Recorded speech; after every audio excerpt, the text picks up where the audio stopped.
night was warm and humid as the mystery machine rolled through the narrow, winding streets of San Marco, an old coastal town filled with colonial architecture and cobblestone alleys.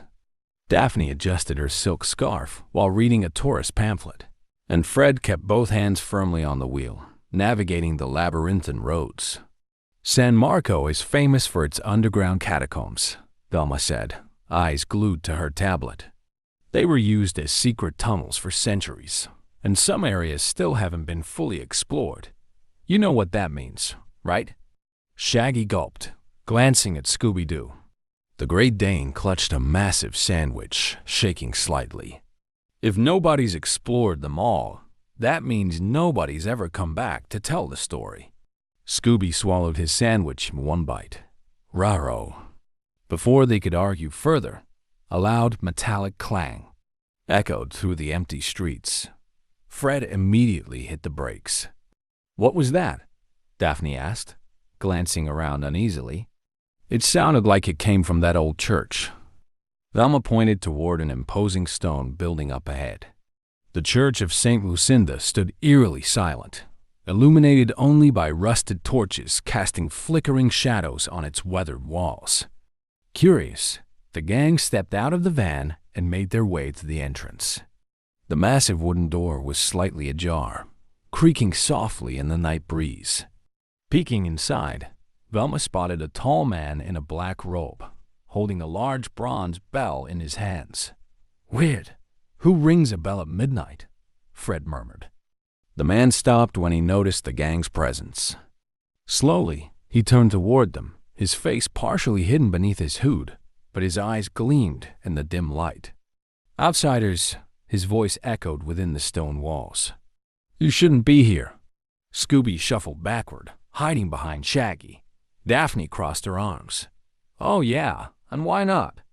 The man took a slow step forward, then pointed toward an ancient wooden door near the church's altar. The catacombs were sealed for a reason.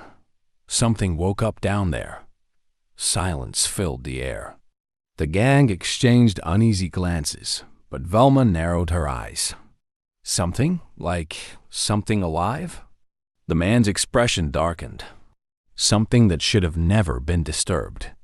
Shaggy was already pulling Scooby toward the exit. "Great. Mystery solved, guys. Let's head home." But before they could leave, a piercing scream shattered the night. "Ah!" The sound came from below. From behind that wooden door, Fred's jaw tightened. He took a determined step forward. Someone might be in danger. Daphne followed. "Or it's part of whatever mystery is going on here." Velma adjusted her glasses. "Either way, we can't ignore it." Shaggy and Scooby stood frozen in place, trembling. "I just hope there's at least some food down there." With a cautious push, Fred opened the wooden door. A stone staircase spiraled downward into darkness. The damp scent of earth and decay filled the air. The scream had stopped, but something down there was still breathing. And it didn't sound human. The air grew colder as the gang descended the worn stone steps, each footstep echoing eerily in the underground passage. The flickering light from their flashlights barely penetrated the darkness, revealing damp walls covered in ancient carvings. A musty scent of mold and old stone filled the air. Scooby shivered, his paws clumsily stepping on the uneven floor. "Like, I already hate this place," Shaggy muttered, gripping Scooby's collar tightly. "Why is it that every time we try to take a vacation, we end up crawling into some creepy underground nightmare?" "Because mysteries have a way of finding us," Velma whispered, running her fingers along one of the carvings. "These symbols, they look like warnings." Daphne moved her flashlight over the wall, revealing an inscription in faded Latin. She frowned. "They're ancient, but I can still read some of it. Beware the eyes in the dark." Fred turned, his expression serious. "Someone screamed down here. Whatever is going on, we need to find them." As if in response, a sudden low growl rumbled from deeper within the catacombs. The sound slithered through the passage like a whisper in the dark, sending chills down their spines.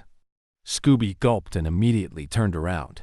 "Rhea, I changed my mind. Let's go back." Before they could react, the wooden door at the top of the stairs slammed shut behind them with a deafening bang. The sound echoed through the tunnels, followed by a heavy silence. Shaggy yelped, "Nope, nope, nope. That's our cue to leave." Fred rushed back up the steps and tried to push the door open, but it wouldn't budge. He gritted his teeth. "It's locked. Someone shut us in." Velma adjusted her glasses. "Looks like we're not just investigating this mystery anymore. We're part of it." Daphne exhaled sharply. "Great. Trapped in an underground maze with something growling at us. This just keeps getting better." The growl came again, this time closer. Scooby whined, clinging to Shaggy, who was shaking like a leaf. "Oh, okay, guys. Let's just stay together and—" A gust of cold air whooshed past them, making their flashlights flicker. Then, out of the shadows, something moved. A tall, hunched figure emerged from the darkness, its form barely visible in the dim light. Its eyes gleamed with an unnatural glow, large, golden, and unblinking. The creature's breath was raspy, and its long fingers scraped along the tunnel walls as it moved. Shaggy and Scooby turned completely pale. Ghost! Oh, run! Without hesitation, the gang took off through the tunnels, their footsteps pounding against the stone.